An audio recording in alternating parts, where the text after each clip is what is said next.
If you can just elaborate on Pharr's position in international trade and what does it mean to have the port expansion, the bridge expansion there for Pharr? Yes, good afternoon, everyone. Thank you for being here. Well, it means a lot. It means a lot not only to the city of Pharr, but to the region. And so when we're talking about this expansion, we're crossing right now 130 trucks a day. You multiply that times a month, a year, and they're all coming and going. But basically, it's very important that what the new bridge is going to bring. You double that, so you're going to look at the double crossings, and you're going to look at the double investment, no matter where you are in the region. And so one of the things that I think Rose mentioned, now they're working on the first industrial park, well, not industrial park, but produce and other parks, cold storage. We have a ton of that, and that's what's driving the bridge.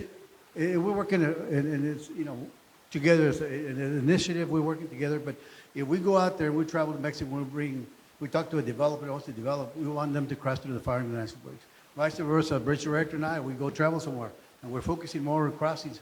We also go in and throw our spiel as far as bringing something, a cold storage facility or a dry facility. But the expansion bridge, we had said it was going to be hopefully done by December. We're looking at now October. And so we're excited about that. It's just it's a driving with commerce trade, and again, it goes not just the city of Pharr, but the whole region. We talk to investors, and a lot of people think that we cross just produce. That's not true. We cross medical devices, technology, other technology, computers, and so there's more than just produce that crosses to the Pharr International Bridge. So we're very excited. We're going to see the growth.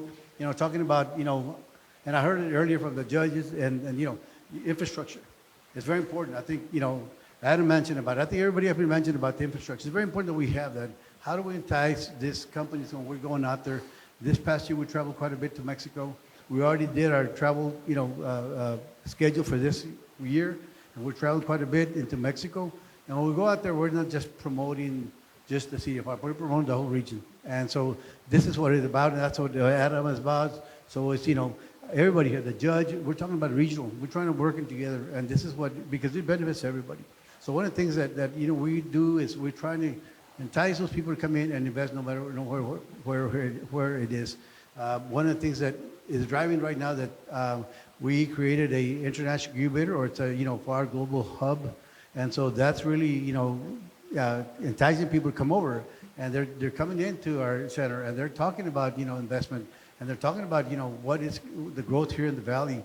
So again, from Starr County, Hidalgo County, Wolsey County, we see the growth and the potential.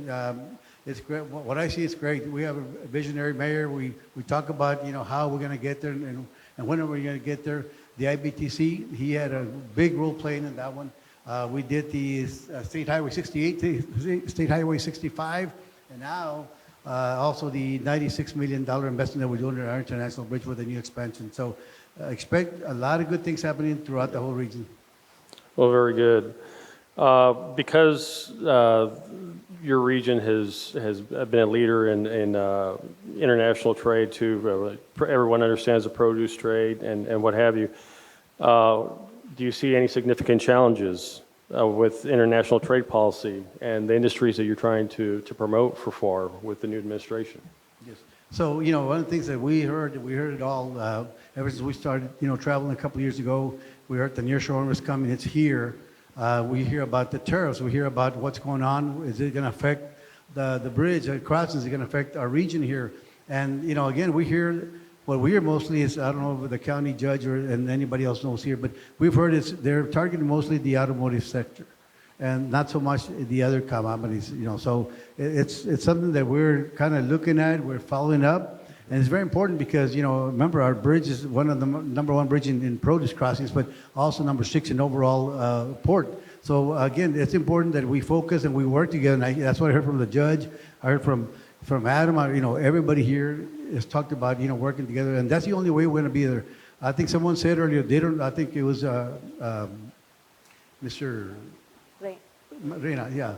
Mario, they don't know where we're at, and that's true because I've traveled all over the states, and I've traveled into Mexico, and I tell them, and they don't know where we're at. They don't know who, and so I do tell them, you have a gold mine. We have a gold mine here. People don't know about it, but we have a gold mine, and the workforce development, our workforce is very young, 28, 30 years old. I mean, there's a lot of things that we can focus on, but mostly the issue is with the infrastructure that we need to have so we can be able to entice those companies over here. And we're also focusing, I heard manufacturing earlier, healthcare. We're focusing on that. That's on our pipeline right now that we're going to be traveling with visiting manufacturing companies. Thank you, Victor.